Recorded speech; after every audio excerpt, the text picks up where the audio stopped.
It was a Tuesday when everything snapped, not in a dramatic, movie-style explosion of yelling and door slamming. No, it was quieter than that. It was the kind of snap you feel in your chest, subtle but final, like a hairline fracture becoming a full break. My name's Aiden, I'm 28, and until 3 weeks ago, I lived with my parents in the same house I grew up in. It wasn't ideal, sharing a roof with your folks at nearly 30, but I had a plan. I'd been working full-time at a logistics firm for 5 years, slowly building up savings.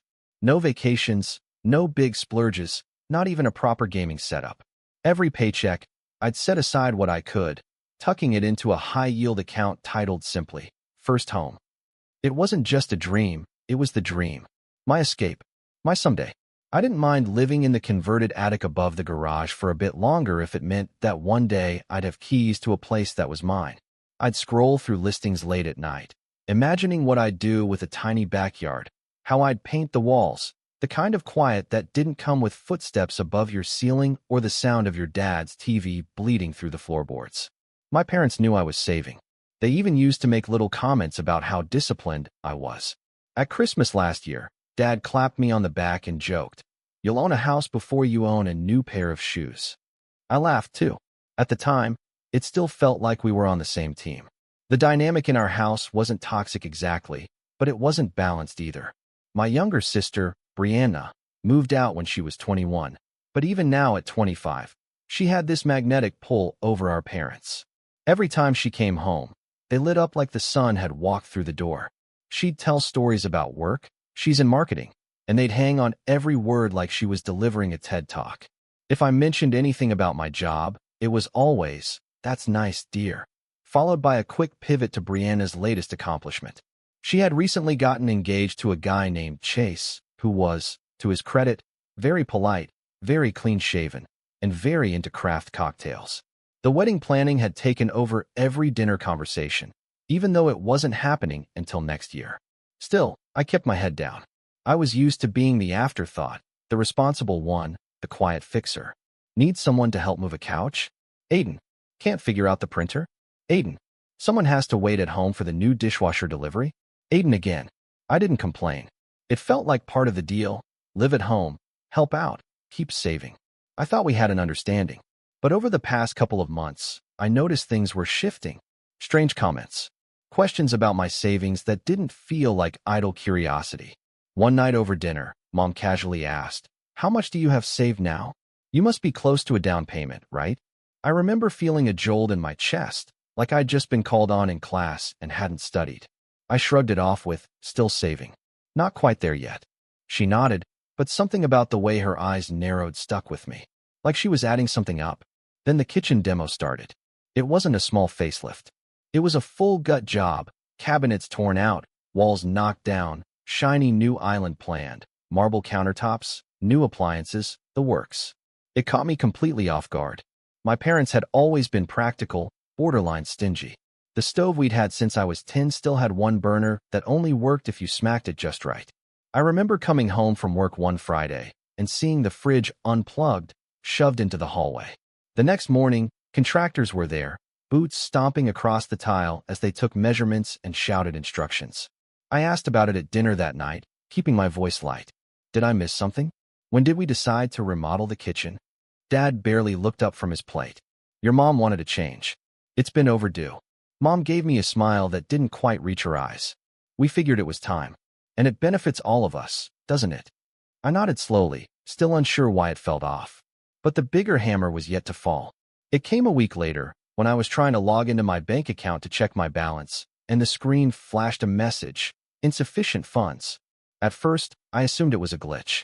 I backed out, refreshed the page, tried again. Same thing. I blinked at the number. 0. Not a dollar left in the First Home account. I just sat there, staring at the screen like it would explain itself. It didn't. I ran downstairs, phone in hand, adrenaline rising like a tidal wave. "Did one of you touch my account?" I asked, trying to keep my voice steady. Mom didn't even blink. "Oh, that," she said, wiping her hands on a dish towel. "We used it for the kitchen remodel." I laughed. I actually laughed. "What are you talking about?" She turned to face me, lips pressed together. "You live here, Aiden. This house is your home too. We needed a new kitchen, and you benefit from it just like we do. It felt like the floor had dropped out beneath me. That was my life savings. And now it's part of your home, she said, like I was being difficult. Don't be dramatic. I turned to Dad. You're okay with this? He gave me a half-hearted shrug. We'll all enjoy it. You can't take money with you when you're dead. That was when I asked the question I didn't want to ask. How did you even access my account? Mom smirked. That same tight little expression she made when she thought she was being clever. We know your password. You use the same one for everything. Always have. You left your laptop open one day. My stomach dropped. I felt exposed. Violated. Not just because they stole from me, but because they'd snooped, cracked into something that was supposed to be mine. They didn't even try to hide it. They acted like it was normal. Like it was fair. That night, I didn't sleep. I packed. I froze every account I had. Changed every password. Called the bank, flagged the transaction. They said they'd open an investigation, but since it was technically a family transfer and I hadn't filed a police report yet, there was little they could do right away. I didn't bother arguing. I was already done. I left at 3 a.m., before sunrise, just threw my duffel in the car and drove to my friend Logan's place across town. He'd offered me his spare room months ago when his roommate moved out, and I'd said no at the time. But now, the key he'd given me just in case burned in my hand like a lifeline. I didn't leave a note. The next morning, my phone was lighting up, texts from Mom like nothing happened. The contractor is coming at 10. Can you make sure you're home? We need to decide on the backsplash today. And finally, when I didn't reply, where are you? Then came the kicker. 2 days later, the contractor called me. Personally. I had no idea how he got my number. Hi, Aiden. Your mom said you'd be handling payment for the counters this week. Just wanted to confirm the transfer time so we can stay on schedule. I didn't even respond. I stared at my phone, heart pounding, as the realization hit me harder than anything else had. They weren't done taking. They were still expecting more. And that was when I knew. This wasn't over. Not by a long shot. I didn't respond to the contractor's message. I just let it sit there on my phone like a ticking bomb. I wasn't ready to confront it yet. I wasn't even sure how to process it. The idea that my own parents had drained my account was bad enough, but that they'd just keep passing along invoices as if I was their personal bank? That made something in me crack. Logan noticed it that morning. We were sitting in his kitchen, sipping coffee. Or, rather, he was sipping. I was just holding the mug, staring at it like it might have answers. You all right? He asked cautiously. He wasn't the type to pry, but Logan and I had been friends since college. He knew my moods like clockwork. They used my savings for the kitchen remodel, I said. My voice came out flat, like I was reporting the weather. All of it. Every dollar. Logan blinked. What? Your parents? I nodded. But didn't you say that was for your house? I gave a weak laugh. Yeah, that's what I said too. He set his mug down. Tell me you're joking. I wish I was. Logan didn't say anything for a minute. He just sat back in his chair, jaw tight. Dude, that's theft. Yeah, well, I muttered. They're calling it a family investment. He looked at me, eyebrows raised. You call the cops yet? I shook my head. Not yet. Trying to figure out if I can even prove it. Logan didn't pressure me. He just said, well, you're not paying that contractor. And you're staying here as long as you need, all right. I nodded, and for the first time in days, I felt like someone was actually on my side. The following week was radio silence from my parents. At first, I thought they were finally realizing I wasn't coming back. That maybe they were feeling some sliver of remorse. But then Brianna called. Aiden, what is going on? She asked, her voice dripping with annoyance instead of concern. Excuse me. Mom and Dad are freaking out. Contractors are threatening to walk off the job. They said you ghosted them. Why are you making this such a big deal? I felt my fingers curl into a fist. They stole my savings, Bri. That's why. Oh my God, she groaned. You're still on about that? I blinked. Still? It happened last week. She scoffed. You live in the house. You use the kitchen. Why are you acting like they robbed a stranger? I took a deep breath. Because they did rob someone. Me. She didn't reply immediately. When she did, it was with that voice she always used when she wanted to feel smarter than everyone else. You're being petty. They raised you. They supported you. You owed them something anyway. That line hit like a slap. I owed them. They had siphoned off my future and called it a debt I owed. Something in me flipped hard. Tell you what, Bri, you can pay the next invoice. You still use the kitchen too, right? She went quiet for a beat, then muttered, I don't have that kind of money. Neither do I said, and hung up. For a while, I tried to go back to normal. I focused on work. Logan kept me company, but my thoughts kept circling the same drain. The sense of violation. The casual way they'd taken everything from me. It wasn't even about the money anymore. It was about the message underneath it. You don't matter as much as we do. Then I heard from Aunt Denise. She called out of the blue, which was unusual. She only ever called for holidays or funerals. I almost didn't answer, but curiosity got the better of me. Aiden, honey, I just wanted to check in on you, she said, her voice unusually gentle. I hesitated. Why? Well, she sighed. Your mom's been calling everyone. She says you abandoned the family and left them in the middle of a remodel. Said you took off without warning, and now she's stuck with unpaid bills. I felt my blood boil. She what? She's making it sound like you committed some kind of betrayal, Denise continued. Like you were supposed to help out, and you ditched them instead. I wanted to scream. Instead, I took a breath and said, she stole my life savings, Denise. I didn't abandon anyone. There was a long pause. Then, to my surprise, Denise said softly, I figured there was more to the story. I told her everything. Not for pity, just to get it out. I told her about the hacked account, the smirk, the contractor, Brianna's lecture. She didn't interrupt. She just listened. When I was done, she let out a low whistle. Wow, that's a lot. Yeah. You know, Aiden, she said. I always knew your mom could be forceful. But this is different. That word stuck with me. Different. It validated everything I'd been struggling to articulate. It wasn't just a misunderstanding. It was a betrayal. Over the next week, I started to see the ripple effect. I got texts from extended family, cousins I hadn't talked to in years, all asking the same question. Why did you bail on your parents? Why would you leave them hanging? Is it true you emptied your own account just to spite them? They were rewriting the narrative, painting me as the selfish son who didn't want to help. And the worst part? People believed them, because I'd always been quiet, passive, the one who never made waves. I was being erased and replaced with a caricature, all while they basked in their new quartz countertops. One afternoon, Logan came home with takeout and tossed me a soda. You doing okay? I shrugged. As okay as I can be while my parents tell everyone I'm some financial terrorist. He chuckled. That's a hell of a title. I smiled weakly. Then my phone buzzed again. This time, it was an email. Subject line, payment reminder, final notice. It was the contractor. Again, he'd attached the invoice. And this time, he CC'd me and my father. I scrolled through the email, heart pounding, and then froze. There it was. A copy of the signed estimate, with my name on it. Except, I never signed anything. I printed it out and looked closer. The signature was close. It even matched how I signed. But I knew my own hand. I never authorized that. I never even saw that document. They forged my signature, I whispered. Logan looked up. What? They forged my signature to make it look like I agreed to pay for the counters. He stood slowly, eyes hardening. That's illegal, dude. I nodded slowly, a mix of fear and fury building in my chest. I sat down, printed another copy, and opened a new folder on my desktop.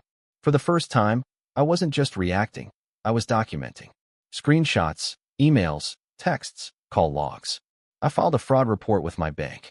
I called the contractor and told him, flatly, that I had not signed that estimate, and that any future invoices would be considered harassment. He didn't reply, but the next morning, I got another call. This time from my dad. Aiden, he said, tone sharp. What the hell did you tell the contractor? I didn't answer right away. Do you have any idea how embarrassing it is for us to get a call like that? We trusted you. That was the moment. That exact sentence. We trusted you. I almost laughed. You trusted me? I said quietly. You hacked my account. You stole my savings. You forged my signature. And you trusted me. There was a beat of silence. Then he said, well, maybe if you weren't so selfish, we wouldn't have had to. That was it. The final crack. Something broke wide open inside me. All the years of brushing things off, of letting them take without pushing back, of being the good son, the patient one, the afterthought. I wasn't going to be their ATM. I wasn't going to be their scapegoat. Not anymore. And that's when I started making real plans. Plans they wouldn't see coming. I didn't sleep much the night after my dad said, maybe if you weren't so selfish, we wouldn't have had to. The words repeated in my head like a skipping record. I laid in Logan's guest room, staring at the ceiling fan spinning slowly above me, feeling like the world had turned inside out. They stole from me, lied about it, forged my signature, tried to bury me in debt. And when I pushed back, they made me the villain. That was the bottom. The moment it all finally sank in, not just what they did, but what it meant. I wasn't going to get an apology. There was no lesson they'd suddenly learn, no warm family reconciliation scene waiting in the third act.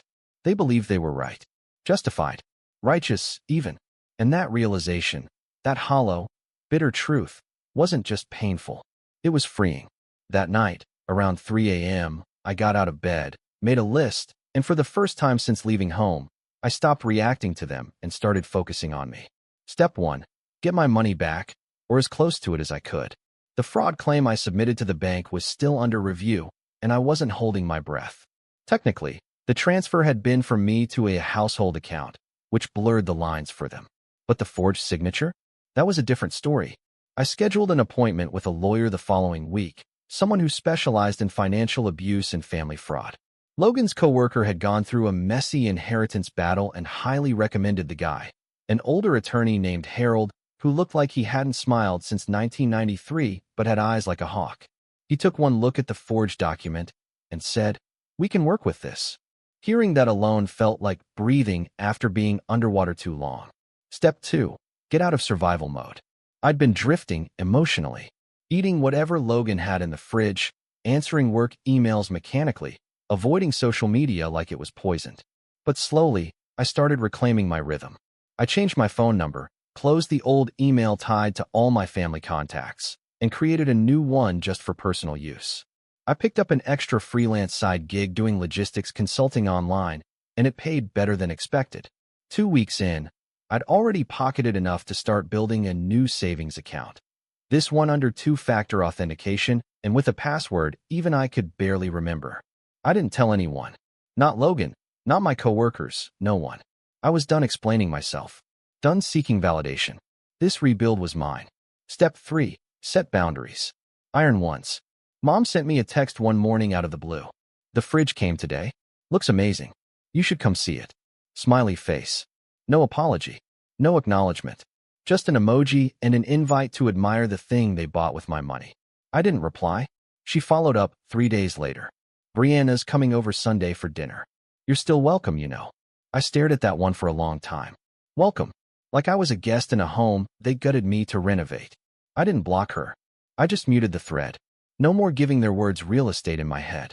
Around that time, Logan came home from work one evening holding a six-pack and 2 burritos. "You are not going to believe what I found," he said, plopping down at the kitchen table and pulling up his laptop. It was a real estate listing. A small one-bedroom condo about 20 minutes away. Nothing fancy, no backyard, no fireplace, no Instagram-worthy lighting, but it was clean, well-maintained, and more importantly, affordable. "Thought you might want to look," he said. "I know you're still recovering, but figured it couldn't hurt to browse." I didn't say anything for a moment, just stared at the screen. The pictures, the hallway, the modest little balcony, a place that could actually be mine. "I'm not ready yet," I said finally, voice quiet. "But thanks." He nodded, didn't push, just handed me a burrito and cracked open a beer. I didn't open the listing again for 3 weeks. But when I did, I saved it, just in case. As the weeks rolled on, the pieces kept falling into place. The lawyer had sent a demand letter to my parents, outlining the fraud and requesting repayment under threat of civil suit. I hadn't told him to go nuclear. He did it himself after reviewing everything. Harold was blunt. "They're banking on you being too nice to fight back. Prove them wrong." The response came 2 days later. A formal letter from a different lawyer, one I recognized as a family friend. It was patronizing, full of soft language like familial misunderstanding and mutual benefit. At the end, it offered a settlement, $8,000. They took nearly $38,000 from me, and they offered 8. I didn't even have to think about it. I told Harold to reject it outright. He raised his eyebrows. "You sure?" I nodded. "They don't get to lowball their way out of this." He leaned back, clearly pleased. "Good. Let's proceed." For the first time in my life, I wasn't playing the peacekeeper. I wasn't smoothing things over, shrinking myself down to avoid conflict. I was standing up, and it felt good, not loud or dramatic. Just solid. Like I'd finally grown a spine thick enough to carry my own weight. And then some. Around that same time, something unexpected happened. I got promoted. It wasn't flashy, a new title, a modest pay bump, but it came with more autonomy and the freedom to work from home 3 days a week. My manager, Alicia, pulled me aside and said, "You've been dialed in these last couple months. Keep this up, you'll go far." I didn't tell her what fueled it. That every spreadsheet I crushed, every client I impressed, was powered by the anger and betrayal I'd swallowed like fire. I just thanked her and took the win. I used the bonus to finally buy something for myself. A desk. A real one. Not a hand-me-down. Not a folding table. A sleek, walnut L-shaped desk that made Logan whistle when he saw it. Damn, that's the kind of desk a CEO dies behind. We laughed, but part of me didn't laugh. Part of me looked at that desk and thought, yeah, one day maybe. Not long after, I ran into Brianna. Total accident. She was at a local cafe with her fiancé Chase, and I had stopped in to grab a coffee after a meeting. I almost turned around when I saw them, but it was too late. She'd already spotted me. "Aiden," she called, waving like we were long-lost siblings. I gave a polite nod, hoping she'd leave it at that. She didn't. She came over, full smile on her face. "You've been ignoring my texts." I shrugged. "Been busy." She clicked her tongue. "Well, you look good, at least. Better than I expected." "What's that supposed to mean?" She laughed, like it was a joke. "Just, after the whole tantrum." There it was. That word. I looked at her, really looked at her, and realized something. She still didn't get it. "You think I had a tantrum?" I asked quietly. She blinked. "Well, yeah. I mean, come on, Aiden. You disappeared. You made Mom cry. You lawyered up. They stole my savings." "It wasn't like that. They forged my signature." Brianna shifted uncomfortably. "They just didn't know how else to ask for help." I smiled, cold and small. "Funny. I don't remember them asking." She didn't have a comeback. I finished my coffee and left. Didn't even look back. It was the first time I walked away from her without carrying a backpack of guilt. And it felt like flying. I went home that night. Logan's home, still technically, but it felt like mine now too, and sat at my new desk. Pulled up the saved real estate listing. It was still available. The price had dropped by $2,000. I stared at it for a long time, heart thudding. Then I opened a new tab. Mortgage calculator. I was getting close. Closer than I'd ever been. And as the numbers came together on the screen, a small smile curled at the edge of my lips. They took a piece of me, but I was building something better. Quietly. Steadily. They thought they buried me. They didn't know I was a seed. It was a Tuesday again. Strange how Tuesdays seem to mark turning points in my life. The first time they stole from me, it was a Tuesday. And now, months later, I was holding the final bank letter confirming the fraud ruling in my favor, also on a Tuesday. The bank hadn't recovered all of the funds, but they returned a little over $18,000 to me. That, combined with the extra freelance work and my now even higher paying promotion, Alicia had bumped me again after I helped land a massive client. Put me within arm's reach of something I hadn't dared think about in months: homeownership. On my terms. I sat at my desk, that sleek walnut L shape that had come to symbolize everything I was quietly reclaiming, and stared at my laptop. The real estate listing was still bookmarked in my browser, but I hadn't clicked it in weeks. Not because I wasn't ready, but because something had shifted. I no longer just wanted to move on. I wanted to make it matter. It wasn't about revenge at first. Not consciously. But once the pieces began to fall into place, once I started noticing just how deep my parents' manipulation went, I knew that just walking away wasn't enough. I wasn't going to yell. I wasn't going to burn bridges in some big, dramatic blowout. I was going to let the bridge collapse under them, brick by brick, while I stood on the other side and watched. Because here's what I discovered during my quiet rebuild: there were cracks in their house. And I'm not just talking about the kitchen. I'd been out of their home for nearly 4 months now. The lawyer Harold was working the civil case slowly, deliberately, and methodically, knowing full well my parents were bluffing their way through their own lawyer's weak defense. In the meantime, I started digging, not out of spite, but out of curiosity at first. I wanted to understand why they'd been so desperate. Turns out, the kitchen remodel wasn't just a frivolous project. It was a bandage, a cover-up for the fact that they were trying to refinance the house to offset other debts. I found out by pulling property records. See, after the forged invoice stunt, I realized I needed to look at everything. So I requested copies of the title records for the house and noticed something strange. A second mortgage had been taken out just months before the kitchen remodel began. That second mortgage hadn't been publicized to anyone in the family, and it was oddly timed. It had nothing to do with student loans or home repairs. Then I looked deeper, and what I found made everything click. It wasn't about me. It was about Brianna. More specifically, her wedding. Chase and Brianna had picked a venue way out of their league. Some ridiculous winery-turned-resort 2 hours north of the city, with a rustic barn aesthetic and a private chef. I hadn't asked many questions before, but now I started pulling threads.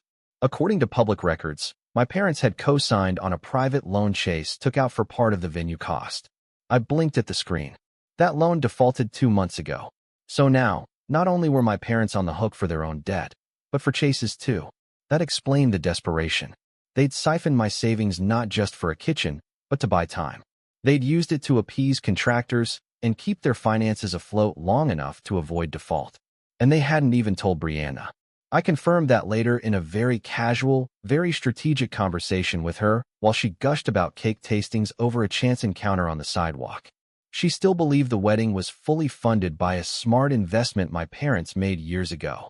No clue it came from my bank account. No clue the roof over their heads was being quietly chipped away with every overdue payment. No clue that the kitchen remodel was just a smokescreen. The moment I understood that, something inside me settled. This wasn't just revenge anymore. This was exposure. A surgical unmasking. They built a lie so elaborate they forgot one thing. I wasn't stupid. I was quiet. I played the long game. Always had. And now, they were playing mine. I started with the civil case. Harold and I reviewed our timeline and evidence. We were approaching discovery, and their side was stalling, asking for extensions, avoiding depositions, trying to drag it out. So we filed a motion to expedite and attached the forged signature documents and included proof that my login credentials had been accessed from their IP address. The day the motion was filed, I got a call from Brianna. "Aiden," she said, exasperated, "what are you doing?" "Following the law." I replied, tone even. "You're trying to ruin them. They did that on their own." She sighed into the phone. "You know they can't afford this. Chase and I are already covering the rehearsal dinner now." I nearly laughed. Sounds like they can't afford a lot of things. Weird how they still found time to steal from me. She tried again. "Please just can't we settle this? You're not involved in this case, Brianna. I suggest you stay out of it." She hung up on me. That was the first satisfying moment. The second came a few days later. Harold called and said the judge approved the expedited motion. Depositions were now required within 3 weeks. Their lawyer would need to submit evidence or face default judgment. They were cornered. But I wasn't finished. That night, I opened my browser again. Found the listing. The same one Logan had shown me. It was still on the market. Price had dropped again. I called the realtor the next morning. She was cheerful. "It's still available. It's been sitting for a while, actually." "Why?" "Seller moved out of state. Wants to close quickly. Willing to negotiate." "Can we schedule a showing?" "Of course." "How's Thursday?" I paused. "Make it Tuesday." When I stepped into the condo, it felt surreal. Not luxurious, just real. No one else's name on the lease. No one else's energy in the walls. It was a blank slate. The kitchen wasn't fancy, but it was mine. No marble counters. No designer backsplash. Just clean lines and functional space. It was perfect. I put in an offer that night. Low, but fair. They accepted it the next morning. And then, I did something I hadn't done in months. I smiled. Not the polite kind. The real kind. The one that says, "I survived you." I started packing that week. Told Logan I'd be out in a month. He tried to look disappointed, but he couldn't hide the pride in his face. "You're really doing it," he said. "Starting over." "Not just starting over," I said, half smiling. "I'm setting the stage." Because I still had one card left to play, and I planned to use it at exactly the right moment. Here's the thing.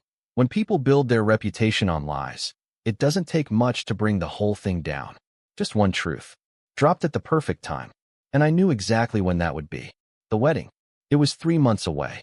And I had an invitation. They'd sent it months ago, back when they still thought I'd eventually calm down and rejoin the family fold.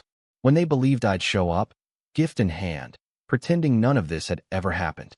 I hadn't RSVP'd. Not yet. But I would. Because I had plans for that day. Plans that would make every fourth lie they told come back to bite them. Quietly. Legally. Perfectly timed. They wanted a perfect wedding? Then they shouldn't have stolen from the one person who knew exactly where the cracks were. And I had just enough time to prepare the final blow. I RSVP'd 2 weeks before the wedding. Will attend. I checked, along with the polite little box for +1. Logan laughed when I told him. I thought you were going to burn the invitation, he said. No, I replied. I'm going to frame it. The wedding was set to take place at the Evergreen Hills Vineyard. This sprawling, whitewashed fantasyland dressed up as a rustic chic wedding venue. It had string lights wrapped around every fence post, a massive floral arch, and servers in suspenders walking around with trays of miniature quiches and cocktails that probably had rosemary in them. It looked expensive. It was expensive. And the moment I pulled into the gravel parking lot, it all felt fake. Beautiful. Well arranged. But fake. Like a stage play where no one realized the props were already cracking. Logan came with me, clean-cut in a navy suit, helping me blend in like I was just another guest. We mingled, sipped overpriced lemonade, and avoided my parents, who were floating through the crowd like minor royalty. Mom wore a floor-length cream dress with lace sleeves, trying to look like she belonged on the cover of a lifestyle magazine. Dad was stiff in his tux, his smile strained, scanning the crowd as if waiting for something, or maybe trying to avoid someone. I hadn't seen either of them since the last time they tried to convince the court it was all a misunderstanding. Spoiler alert, that didn't work. See, after the expedited court order, Harold moved fast. Too fast for them. The forged signature, the unauthorized transfer, and the mounting documentation of their deception formed a tight, airtight case. We'd filed for civil damages totaling $42,000, my stolen savings, legal fees, and additional damages for the unauthorized use of my identity and forged documentation. They tried to settle twice. First at $8,000, then at $12,000. Harold sent both offers back with a single word: insulting. 3 days before the wedding, we got the ruling. They lost. The court ordered them to repay the full $42,000, plus $6,000 in interest and $4,500 in attorney fees. $52,500 in total. They had 30 days to pay or face lien proceedings against their home. And that, in and of itself, would have been enough for some people. But not for me. Because what they did wasn't just financial. It wasn't just theft. It was betrayal wrapped in entitlement, tied with a ribbon of lies. So I didn't just want money. I wanted truth. And that's what I delivered at the perfect time. The wedding reception started around 6, just as golden hour lit the vineyard in soft amber light. The ceremony itself had been exactly what I expected, full of fake tears, dramatic vows, and Chase looking like he was about to marry into royalty. Brianna was radiant in her dress, of course, and to her credit, she genuinely looked happy. I almost felt bad. Almost. Because she still didn't know where the money came from. Didn't know what her parents had sacrificed to give her this day. Didn't know that her dream wedding was built, quite literally, on stolen ground. And now? Now, she was about to. I waited until the speeches were halfway through. They'd gone the full rom-com route. Best man jokes, teary toasts, a slideshow of their engagement trip to Spain. Then the mic passed to my dad. He stood up, glass in hand, beaming. Family and friends, he began. Thank you all for being here to celebrate this incredible moment. Brianna, our beautiful daughter, has always been the light of our lives. He went on for a while, bragging about her job, her ambition, the way she deserved every ounce of joy. He even made a joke about Chase being lucky to have her. And then, as if on cue, he added, "This wedding has been a labor of love, and we were more than happy to contribute everything we could to make it happen." He looked proud, triumphant, and that's when I stood. Logan looked at me once, gave a short nod. I walked calmly to the back of the room, where a small projector had been set up for the slideshow. The wedding planner, flustered, whispered, "Excuse me, that's off limits." I smiled. "It's all right. I'm family." And then I hit play. The screen blinked to life again. But this time, it wasn't photos of Brianna and Chase at the beach. It was a single document. The bank transfer authorization, showing my name and account number. Then the forged signature. Then a screenshot of the ruling. Case number. Judge's stamp. $52,500 owed in damages. Gasps rippled through the room like a wave. My parents froze. Brianna's jaw dropped. What is this? Someone whispered. I stepped forward, microphone in hand now. Calm. Clear. That, I said, gesturing to the screen, is how this wedding was paid for. The silence was immediate and suffocating. My parents, I continued, voice even, emptied my savings account, money I'd been building for 5 years, to help cover the costs of this venue, this food, that wine you're drinking. They forged my signature on an estimate and lied to contractors. They stole from their own son. I let that settle in the air like dust. They said it was a family contribution. They called me selfish for objecting. And when I took them to court, they lied again. I turned to Brianna, who was staring at me like she'd seen a ghost. You didn't know? I believe that. But now you do. I nodded at the DJ, who promptly turned off the screen. And then I walked out. Not fast. Not dramatic. Just calm, with Logan behind me. We passed a dozen stunned faces on the way to the door. Some shocked, some angry, some deeply uncomfortable. My parents never moved. Not once. They just stood there, hollow-eyed, watching everything crumble in real time. We stepped outside into the twilight, and Logan whistled low. You really did it. Not yet, I said, because that wasn't the final blow. That came 2 days later. See, the judgment had a 30-day payment deadline. But I knew something they didn't. Their house. It was still carrying that second mortgage. That co-signed loan with Chase. Still unpaid. Between the lien I was about to file and the wedding costs, they had 2 choices. Pay me in full immediately, or lose the house. I filed the lien that Friday morning. And a week later, their lawyer called with an offer. Full payment. No negotiation. They wired the $52,500 the next day. I didn't respond to the email. Didn't return the call.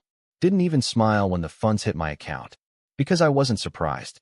When people build a kingdom of lies, all it takes is one truth to bring the whole thing down. The next month, I moved into my condo. No fanfare. No ribbon cutting. Just me, a key, and the quiet peace of ownership. I set up my desk by the window. Hung my framed RSVP card above it. Sometimes I look at it and remember how it all began. And sometimes, when I'm sipping coffee on my balcony, I wonder what they tell people now. But I don't really care. Because I'm done living in their version of the story. This one's mine now. And I ended it on my terms.